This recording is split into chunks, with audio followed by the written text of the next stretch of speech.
Good evening. You're watching London Live News at 6 with James Dickman coming up tonight. And then there were two. Rishi Sunak will go head-to-head with Liz Truss in the last leg of the leadership race as Penny Mordaunt just falls short. The worst day for the capital's fire brigade since World War II will have all the fallout from the hottest day in London's history. Well, it is getting cooler with amber warnings for thunderstorms in place this evening. More on the weather going forward before 10 past the hour. Also, young Londoners are bearing the brunt of the cost of living crisis. Youth homeless charity CENTREPOINT are campaigning after revealing that half of 16 to 25-year-olds have gone to bed hungry in the last year.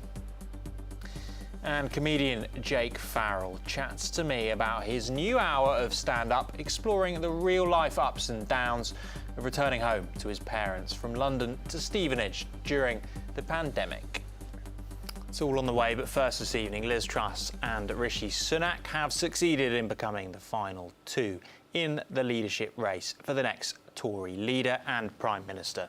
Penny Mordaunt couldn't quite secure the votes needed from members. Rishi Sunak seemed set to progress long before the results at 4 o'clock. He received 137 votes. Mordaunt received 105 compared to Liz Truss's 113.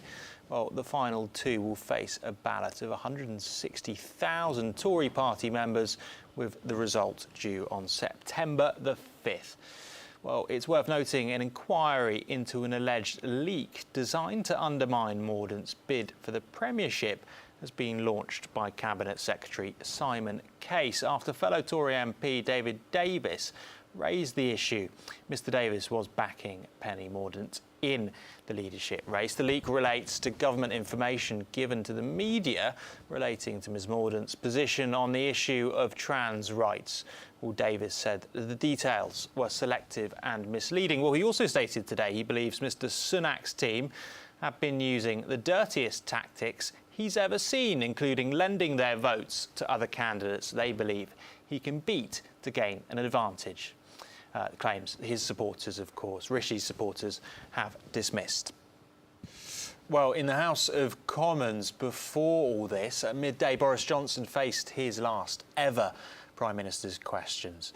Both the Speaker, Sir Lindsay Hoyle, and the Labour leader wished him and his family well at the start of proceedings. Before the barbs were traded, Sir Keir Starmer took aim at the mudslinging scene between the Conservative candidates vying to be the next Prime Minister during their campaigns and the televised debates. I think the message coming out of this leadership contest is pretty clear. They got us into this mess and they've no idea how to get us out of it.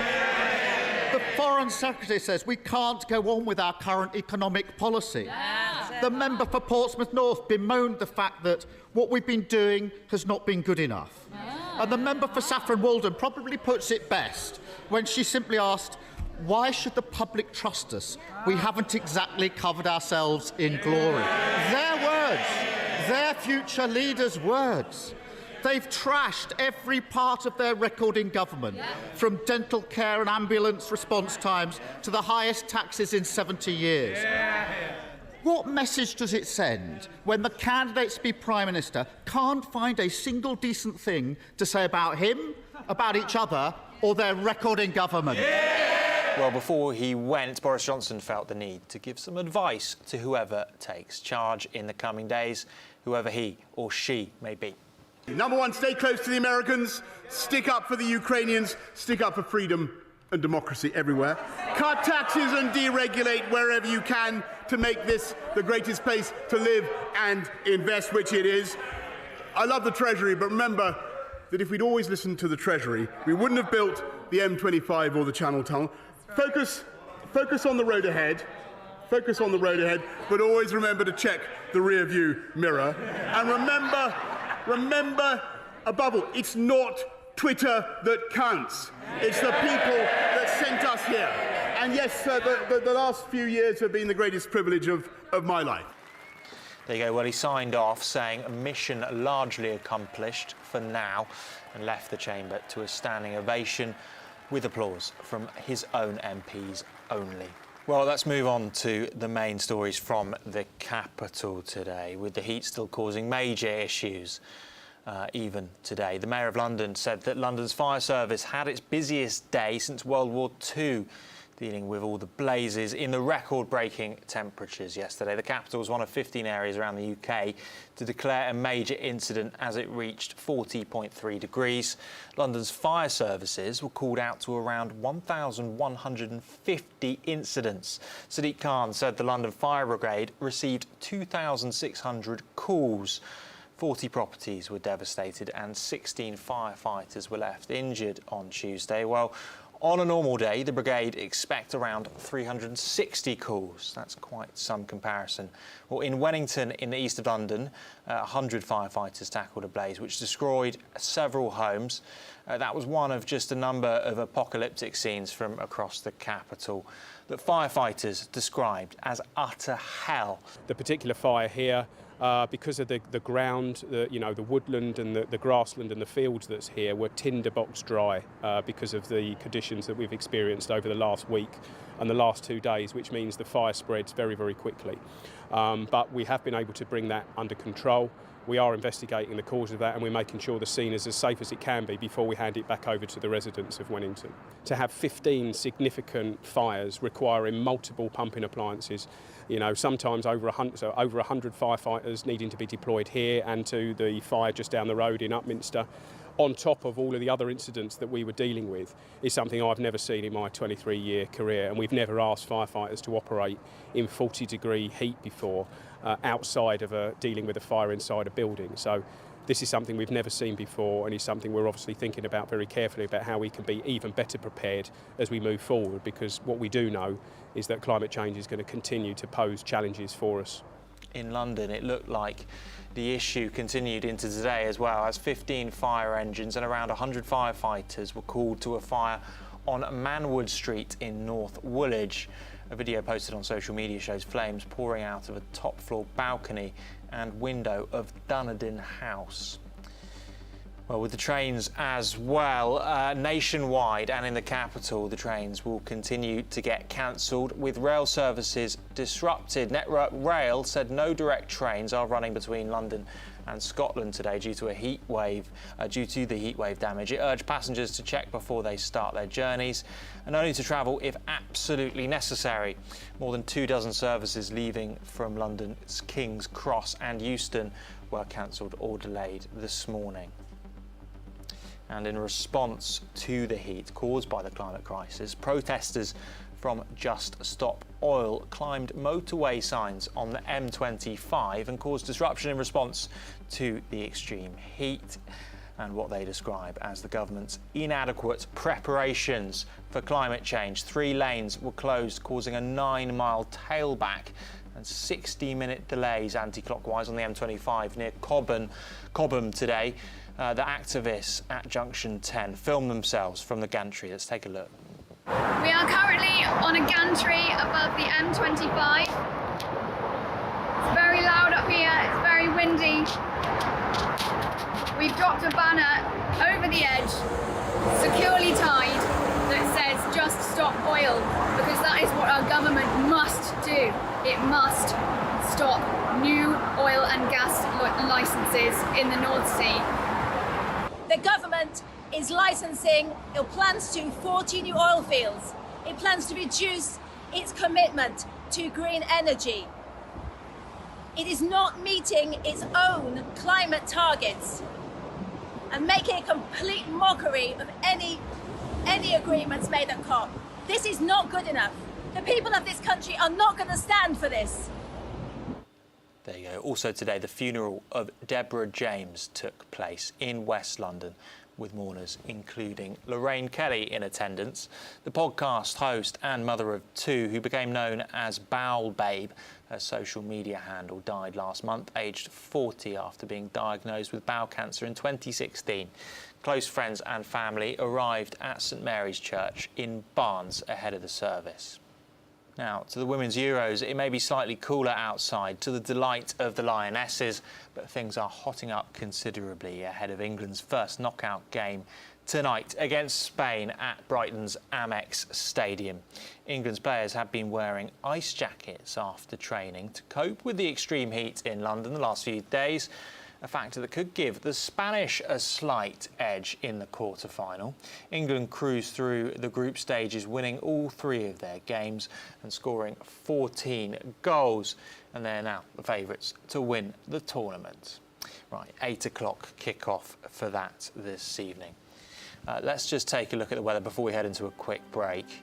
After a record-breaking few days, it's looking like it's going to stay cooler for the rest of the week, with lows throughout the night of around 17 degrees, so should be able to get some sleep tonight. Thursday morning will be bright and sunny with cloud coming through around midday and sticking around throughout the whole day with highs of around 25 degrees. Friday looking like some rain and some sun in a mixed bag, highs around 23 degrees. Right, we're taking a short break now, but stay with us. We'll hear from celeb chef Aldo Zilli, ambassador for youth homeless charity CENTREPOINT, on the desperate situation for young people facing food poverty in the capital. Stay with us.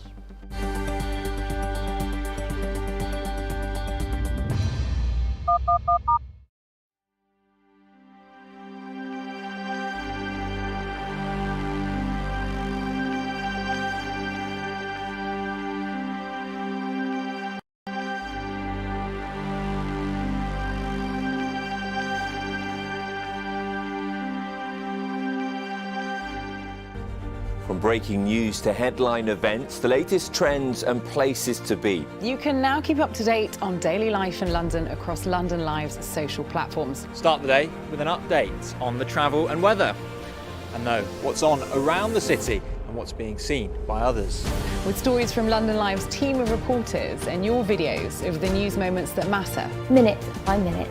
That's London Live News on Twitter, Facebook, Instagram and more. Find us at London Live.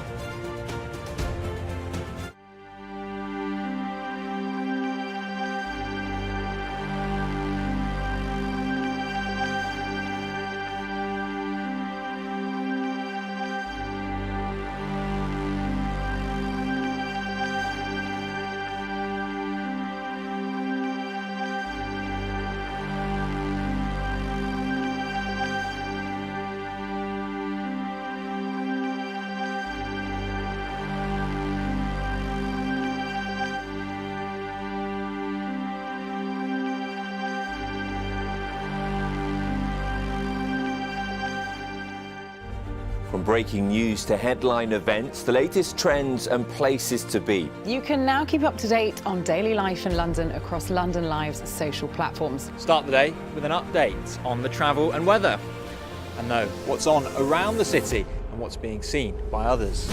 With stories from London Live's team of reporters and your videos of the news moments that matter. Minute by minute.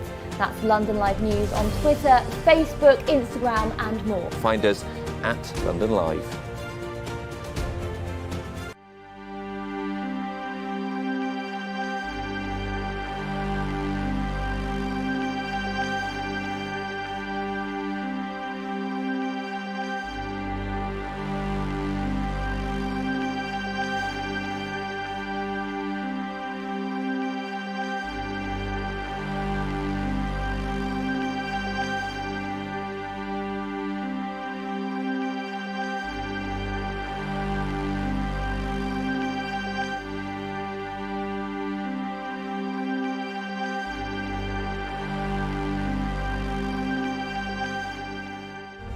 From breaking news to headline events, the latest trends and places to be. You can now keep up to date on daily life in London across London Live's social platforms. Start the day with an update on the travel and weather, and know what's on around the city and what's being seen by others.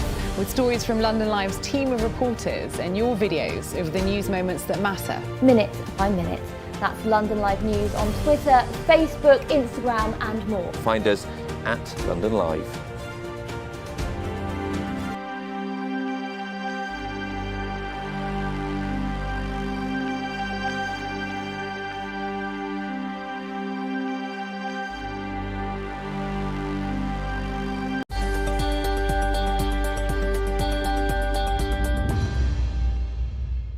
Welcome back to London Live News. Let's just take a look at some of the main national headlines affecting Londoners. Prices are continuing to rise at their fastest rate for more than 40 years, driven by higher petrol and food costs as inflation jumped to 9.4% in the 12 months to June from 9.1% in May. The Office for National Statistics said petrol prices rose by 18.1 pence per litre in June, while the costs for milk, cheese and eggs also climbed. This is ongoing, whilst unions continue to call for pay rises to help for workers to cope. Well, talking of those unions, passengers are being warned that some parts of the country will have no train services during the next strike, as members of the Rail, Maritime and Transport Union at train companies across England and Network Rail will walk out for 24 hours on Wednesday, the 27th of July. Well, the strike will affect events such as the Women's Euro 2022 semi-final in Milton Keynes on that day and the opening ceremony of the Commonwealth Games in Birmingham the following day on the 28th.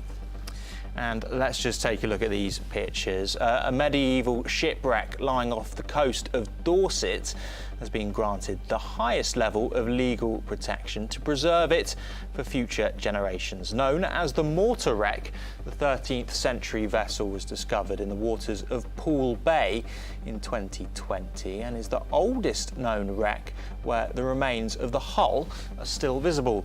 Well, tree ring dating of the ship's timbers has revealed it was constructed from Irish oak trees felled between 1242 and 1265 during the reign of King Henry III. Now, almost half of 16 to 25-year-olds have gone to bed hungry in the last year, according to research laying bare the devastating impact of food insecurity on young people. The stats were commissioned by the youth homeless charity CENTREPOINT, who warned that a lack of food is having a long-term impact on young people's health and future prospects as they bear the brunt of the cost of living crisis. Well, ambassador for the charity, celeb chef Aldo Zilli, was on hand with Ashanti, who has experienced homelessness at the charity. Let's take a look. Buongiorno, ciao bella, come stai? Lots of young people are struggling to survive and to eat a decent meal, which nobody deserves to do that in this day and age. And since the universal credit has been taken away, it's got worse after the pandemic. And that's why we're doing this campaign now. Hopefully people will listen, the government especially will listen, and will restore, if not give us or give these young people more money. What are you going to cook then? I don't know what to call it.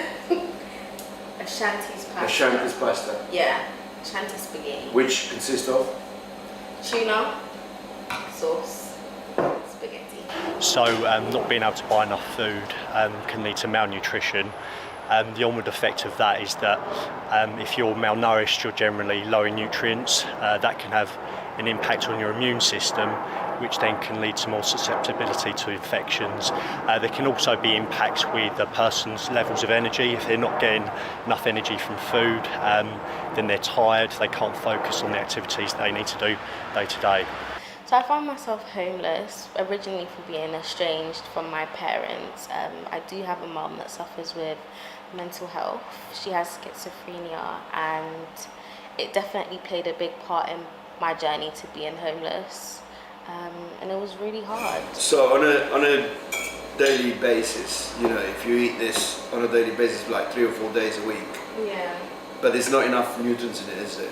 It's not. There's no vegetables. There's no protein. Well, there's a bit of tuna, but there's not enough. It's better than nothing. Yeah, any food is better than no food. A lot of the time I will find myself not eating, and it has resulted in me not having the best health. I do have low iron, so a lot of the days I'm no energy and hard to get out of bed, and it is a bit of a struggle. It is harder for me to work at the moment as I'm always tired and I will say my bones are kind of brittle, and I know that that's got a lot to do with what I'm eating and what I'm not eating.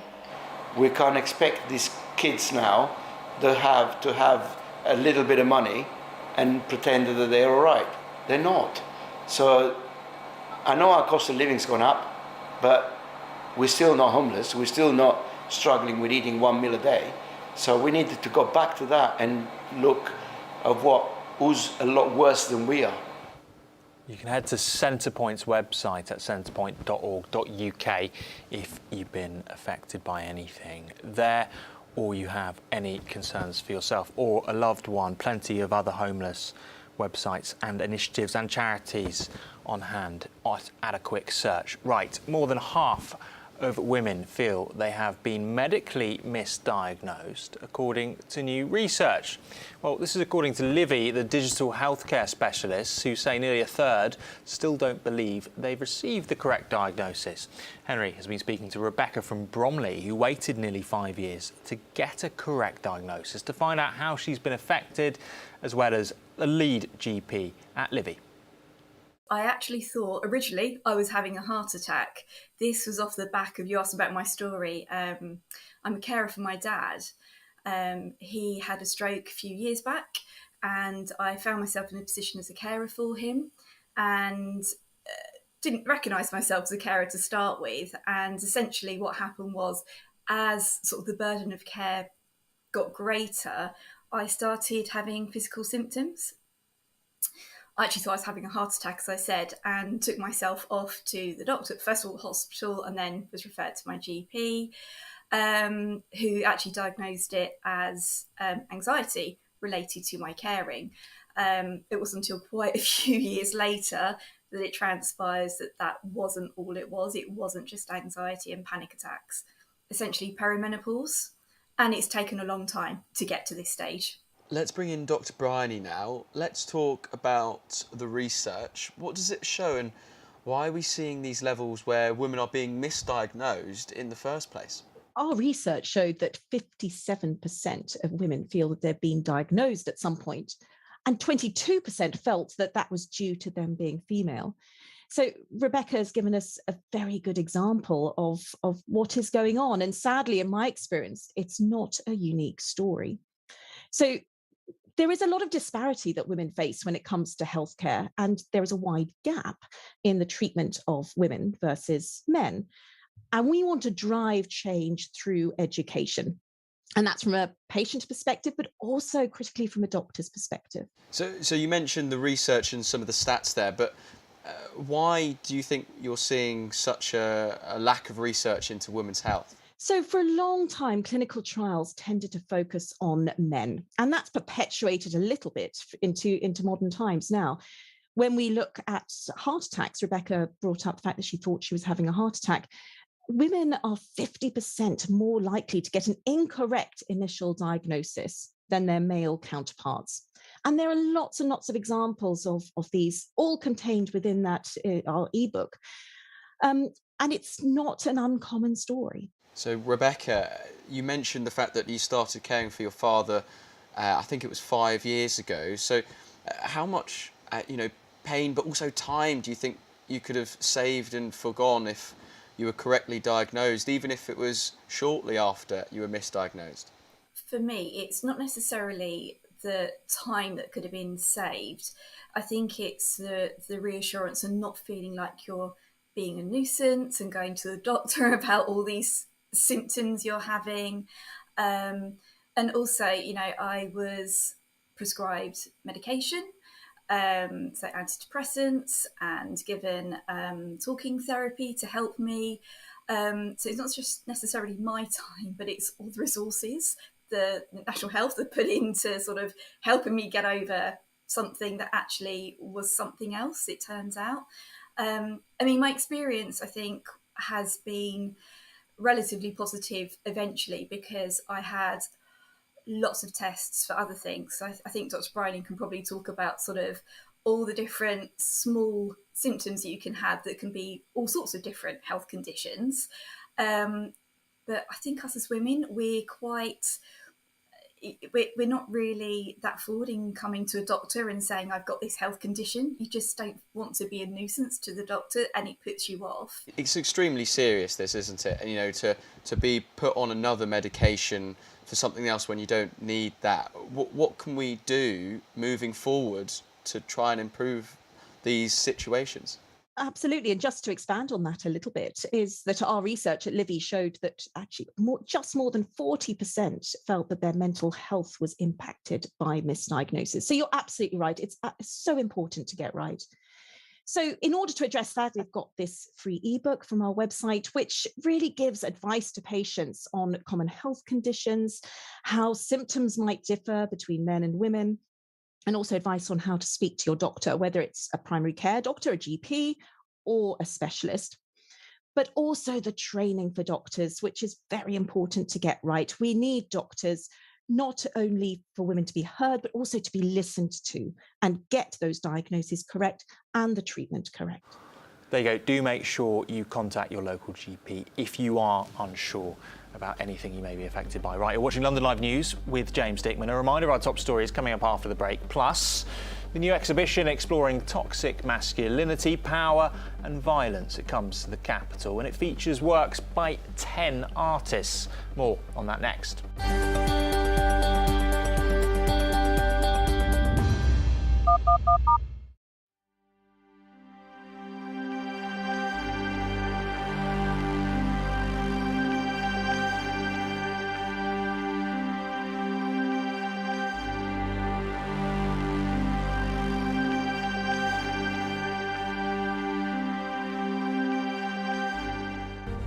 From breaking news to headline events, the latest trends and places to be. You can now keep up to date on daily life in London across London Live's social platforms. Start the day with an update on the travel and weather, and know what's on around the city and what's being seen by others.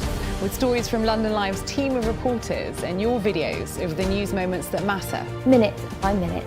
That's London Live News on Twitter, Facebook, Instagram and more. Find us at London Live.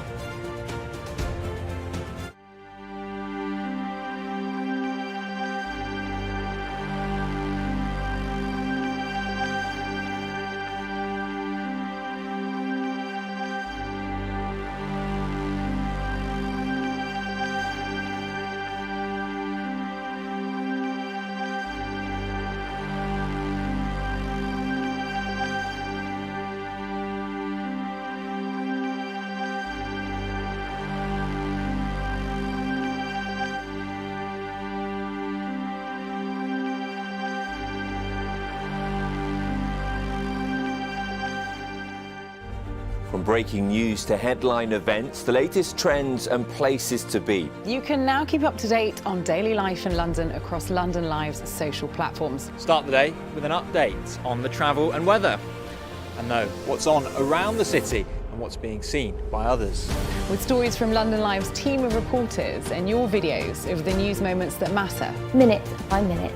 That's London Live News on Twitter, Facebook, Instagram and more. Find us at London Live.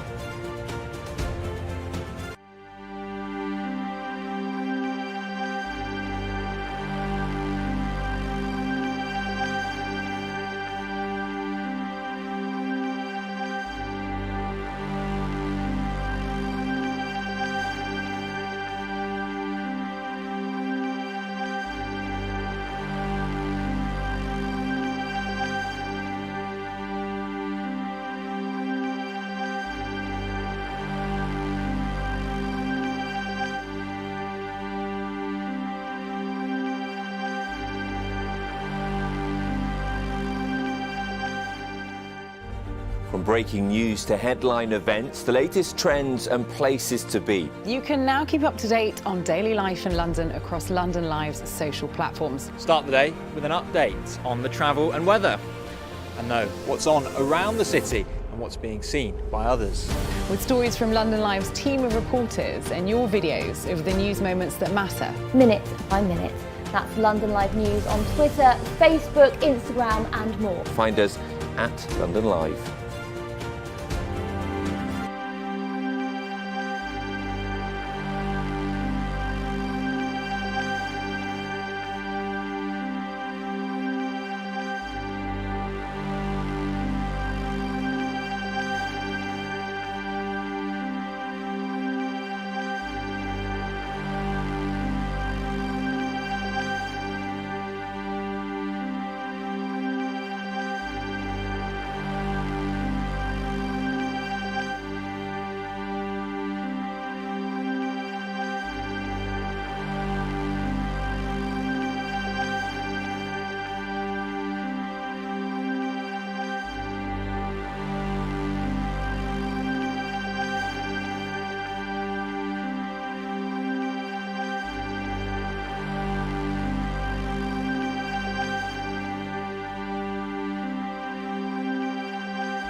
Welcome back. Let's just have a reminder of our top story from today first. Liz Truss and Rishi Sunak have succeeded in becoming the final two in the leadership race for the next Tory leader and Prime Minister. Penny Mordaunt couldn't quite secure the votes needed. Rishi Sunak seemed to be set to progress long before the results came in at 4. He received 137 votes. Mordaunt received 105 compared to Truss's 113. The final two will face a ballot of 160,000 Tory party members, with the results due on September the 5th. Well, it's worth noting an inquiry into an alleged leak designed to undermine Mordaunt's bid for the Premiership has been launched by Cabinet Secretary Simon Case after fellow Conservative MP David Davis raised the issue. Mr Davis was backing Penny Mordaunt. The leak relates to government information given to the media relating to her position on the issue of trans rights. Davis said the details were selective and misleading. He also stated he believes Mr Sunak's team have been using the dirtiest tactics he's ever seen, including lending their votes to other candidates they believe he can beat to gain an advantage, claims his supporters in the party have dismissed. Well, in the House of Commons before all this, at midday, Boris Johnson faced his last ever Prime Minister's questions. Both the Speaker, Sir Lindsay Hoyle, and the Labour leader wished him and his family well at the start of proceedings. Before the barbs were traded, Sir Keir Starmer took aim at the mudslinging scene between the Conservative candidates vying to be the next Prime Minister during their campaigns and the televised debates. I think the message coming out of this leadership contest is pretty clear. They got us into this mess, and they've no idea how to get us out of it. The Foreign Secretary says we can't go on with our current economic policy. The member for Portsmouth North bemoaned the fact that what we've been doing has not been good enough. And the member for Saffron Walden probably puts it best when she simply asked, why should the public trust us? We haven't exactly covered ourselves in glory. Their words, their future leaders' words.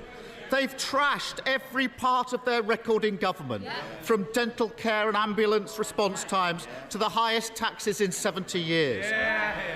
What message does it send when the candidates to be Prime Minister can't find a single decent thing to say about him, about each other, or their record in government? Well, before he went, Boris Johnson felt the need to give some advice to whoever takes charge in the coming days, whoever he or she may be. Number one, stay close to the Americans, stick up for the Ukrainians, stick up for freedom and democracy everywhere. Cut taxes and deregulate wherever you can to make this the greatest place to live and invest, which it is. I love the Treasury, but remember that if we'd always listened to the Treasury, we wouldn't have built the M25 or the Channel Tunnel. Focus on the road ahead. Focus on the road ahead, but always remember to check the rear view mirror. And remember, above all, it's not Twitter that counts. It's the people that sent us here. And yes, the last few years have been the greatest privilege of my life. There you go. Well, he signed off saying a mission largely accomplished for now and left the chamber to a standing ovation with applause from his own MPs only.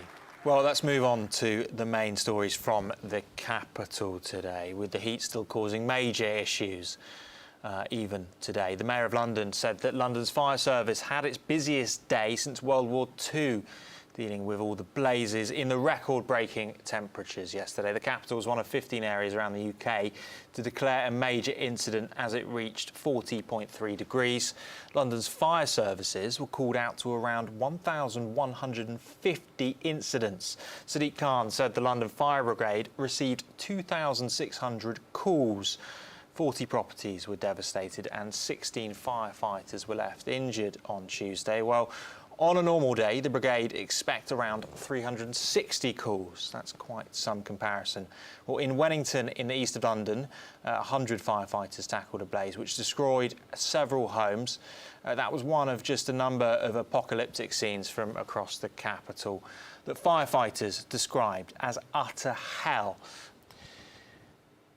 Right, now a new outdoor exhibition is showcasing works by 10 artists who are responding to the topic straight white males in 2022. The works speak to urgent themes including toxic masculinity, power, violence and whose voice is most heard in today's society. Well, the pieces will be blasted across outdoor billboards and advertising spaces, taking away traditional barriers to seeing great art.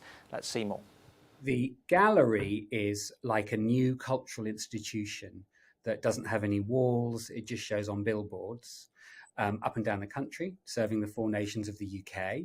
And this first exhibition, the theme that we've asked the artists to respond to is straight white male. The reason that we chose the theme straight white male is because we wanted to open up an interesting conversation about who is or isn't included and where power or power doesn't lie and what different artists feel about the concept of a straight white male. So the actual exhibition includes everything from, people who are straight, white and male and people who are not straight and not white and not male, all having a view on what it means to them. The gallery is an artichoke project. And Artichoke is a really interesting, very ambitious arts producer who are really well organised, because I'm not the most well organised person. So we're all kept on track by Artichoke. We ran an open call inviting any kind of artist from anywhere in the world to contribute an artwork on the theme. And then Artichoke put together a selection panel, of which I was one member, and there were other members from different communities, diversities, who could all have a point of view about the individual artworks, but also the way they fitted together as a group of artworks to give a kind of interesting and spicy, balanced exhibition. The title of the exhibition, Straight White Male, is intended to allow, first of all, the artists and then the viewing public to think about what that means to them and what that means socially. To what extent is the country still run by straight white men, for example, or is it not? What is your viewpoint? To what extent have women become better represented? It opens up all kinds of areas of debate and consideration. And what we want to do is get people talking, discussing, thinking, arguing. In my dream, the gallery would encourage people to think things they haven't thought before, and then talk about that, and then argue about it in a wonderful, kind of healthy, robust way. Just have really interesting conversations about these kinds of topics. So the artworks themselves cover lots of different kinds of artistic strategies and mediums. So there are big potato prints, a text printed with potatoes. Actually, I might have got that wrong. It might be lino. But anyway, printed with something. But also really beautiful photography and very colourful illustration and painting. So you get a really lovely range of the look of the artworks and the way they do or don't use colour, for example. Right, that's started now. That's at the White Space in Borough and it runs into August. Right, time for a break, but up next, the comedian Jake Farrell will be previewing the show he's taking up to the Edinburgh Fringe, a tale of family life during the pandemic and what he loves so much about the capital. Stay with us.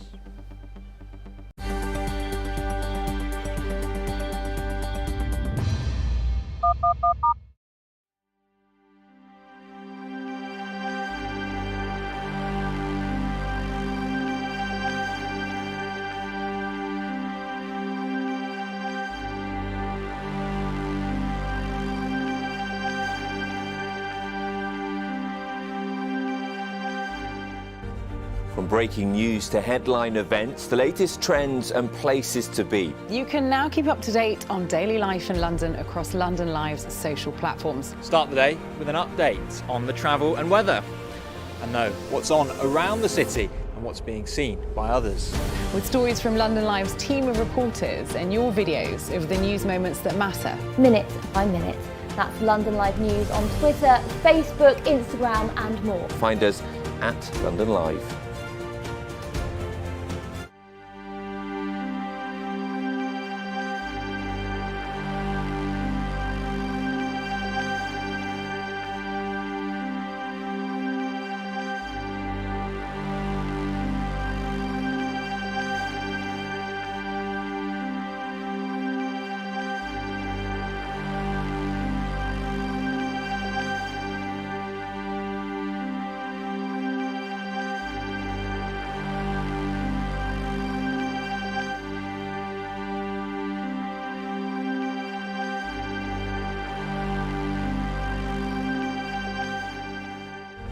From breaking news to headline events, the latest trends and places to be. You can now keep up to date on daily life in London across London Live's social platforms. Start the day with an update on the travel and weather, and know what's on around the city and what's being seen by others. With stories from London Live's team of reporters and your videos of the news moments that matter. Minute by minute. That's London Live News on Twitter, Facebook, Instagram and more. Find us at London Live.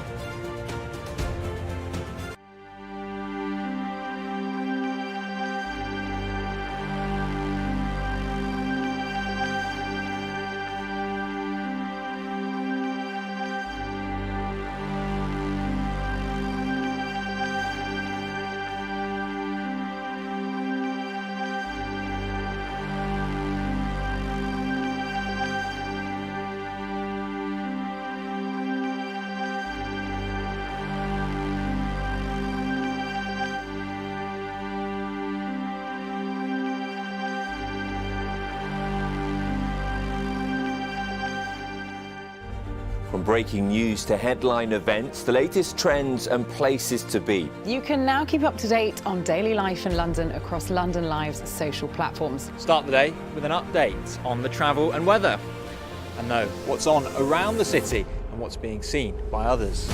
With stories from London Live's team of reporters and your videos of the news moments that matter. Minute by minute. That's London Live News on Twitter, Facebook, Instagram and more. Find us at London Live.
Welcome back to the final part of this evening's programme. Now, up and coming young comic Jake Farrell is a stand-up that describes himself as a naive suburbanite. Well, Jake is in the capital previewing his new hour ahead of a run at the Edinburgh Fringe in August. The show focuses on his family life and the decision to relocate back home from London with his girlfriend, asking the question, what would you do for the people you love? Well, I caught up with Jake about the show.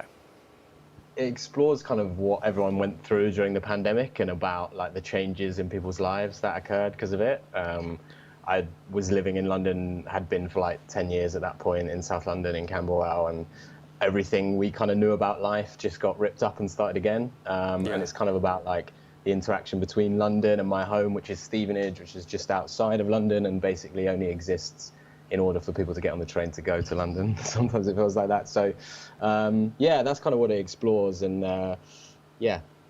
Yeah, because is it about your kind of journey back to your parents and trying to get to know your loved ones and experience your family again quite close up during the pandemic? I assume that's a rich vein for a lot of humour for any comedian. Yeah, definitely. And I think like the kind of town that I'm from as well is a really nice place and really safe and whatever to grow up, but it's a kind of slightly bizarre place. And I just remember like moving home for a bit and like being back in Stevenage more regularly and just like walking down the street, and there was once just like a whole bag of shoes had just been emptied in the middle of the road, and like that stuff kind of is stranger than fiction, and you try and put it in a joke and people are like, don't laugh, because it's like, I don't believe that. That didn't happen, but it did. So yeah, I think everyone got more up close experience with their family and friends in different environments during the pandemic, and it kind of touches on that a little bit during the show. Because how do you tie something about the pandemic? Because a lot of people have their own stories in the pandemic. I assume a lot of comedians are using it because they have to, because work was tough at the time, and that's kind of been their lives for so long up to now. But then now that you've got audiences that are kind of fresh from it and like, okay, how do you tie it to the now in many ways? Yeah, I think that's a really good point. And what I've noticed is like there was this unbelievable groundswell of positivity towards comedy when the clubs opened back up again. And yeah. I think there are still people who are coming to their first comedy night since it all kicked off, which is maybe due to health reasons or whatever. So I'm definitely mindful of like it not being wholly about those 2 years, because I think that people kind of want a bit of escapism as well and want to move away from that.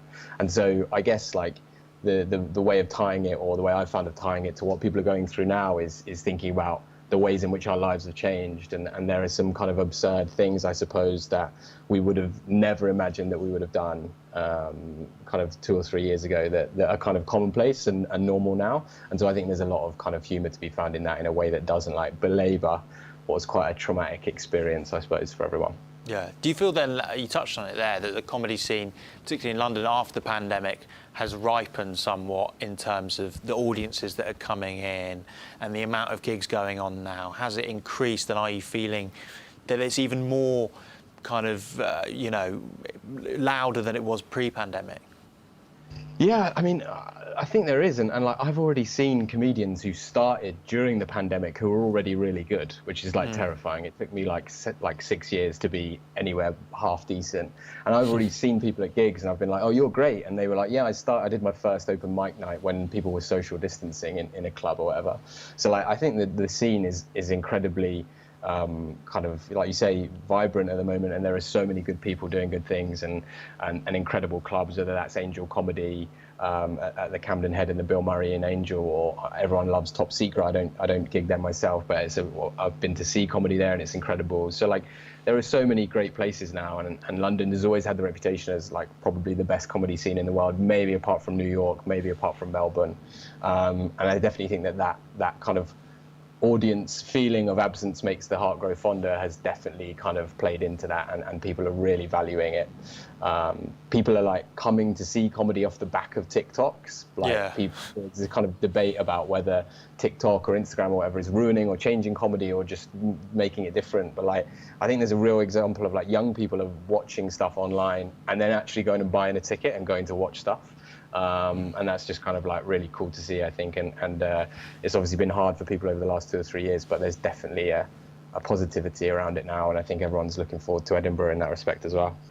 Jake is on at the Pleasance Theatre in Islington tomorrow night before he heads off to Edinburgh. Right, finishing with some art. A new immersive installation is occupying Romford's marketplace for the next few days. It's the work of an art collective, Variable Matter, led by avant-garde artist David Shearing. It's called The Rising Sun and explores the complexities and changing identities of East London and Essex. Well, Henry's been speaking to David about the project. Don't strive too much, you know what I mean? Don't step over someone to get to where you want to get. It's a really magical project, actually. I've been capturing the voices of nearly 100 people in Havering, in the London Borough of Havering, and all of those voices go into this installation, and it's presented across a sound score of nearly 48 speakers. So you hear all of these voices coming out of this installation that looks like a pub on the outside, but inside it's sort of like a reflective space. So it's a sort of like a documentary project, I guess, thinking about the lives of people in London. So you mentioned that you've got loads of voices in this, and it's exploring the complexities and changing identities of those in East London and Essex, is that right? Why did you decide to explore that sort of area? I've been exploring voices and people for a number of years within my work, and this is the first time really documenting my hometown of Romford. So I've done this all over the country in different ways, but this is the very first project in London. And Romford's a really fascinating place. It's celebrating 775 years of its historic market, which I think is such an incredible thing, really, that lineage and that history. And I kind of wanted to go, who is Romford now? Who are the people here now? It's the 11th fastest changing borough in terms of demographic in the country. And I just think there's a lot of stories to tell here about that change. Not everyone can come to central London, and despite the galleries being free and things like that, this is in the middle of the marketplace in Romford. So was that quite key to you to make it accessible? Absolutely. I think for me in my practice, I think art should happen in everyday spaces. I think we can animate our everyday lives using, performance and using art as a way to do that. And I just think you're right. Maybe, with the Elizabeth line and the connections changing, we should be thinking about culture happening not just in central London. The culture happens outside in this sort of greater London area, and people could travel out, have a day out of central London, or travel to other parts that perhaps you haven't seen. You mentioned a little bit about what it looks like. Can you just go into a bit more depth? Because you said it looks like a pub on the outside, but on the inside it looks very different. Yeah, so we've taken the pub as a sort of conceptual framework, I guess. So it looks a bit like a pub with a big front door. There's a sign over it. It's like a traditional kind of corner pub.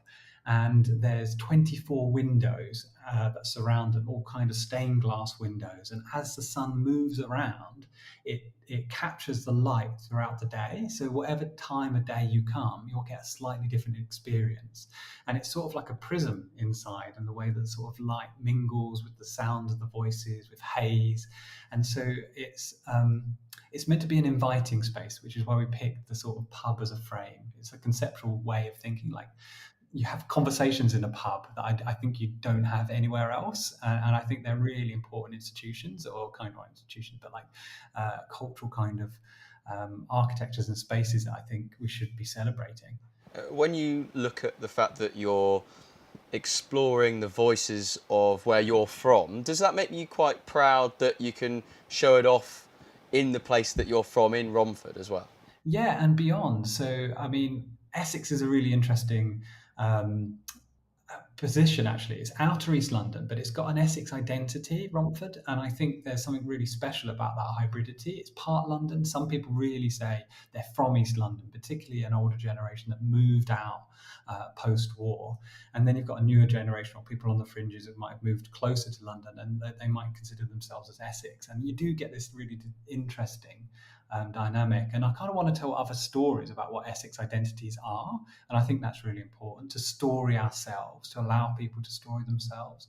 We have a website that's being launched that will have the voices of what you hear in the installation, so anyone anywhere will be able to listen to this. So it hopefully makes more of a national or international impact with telling our story.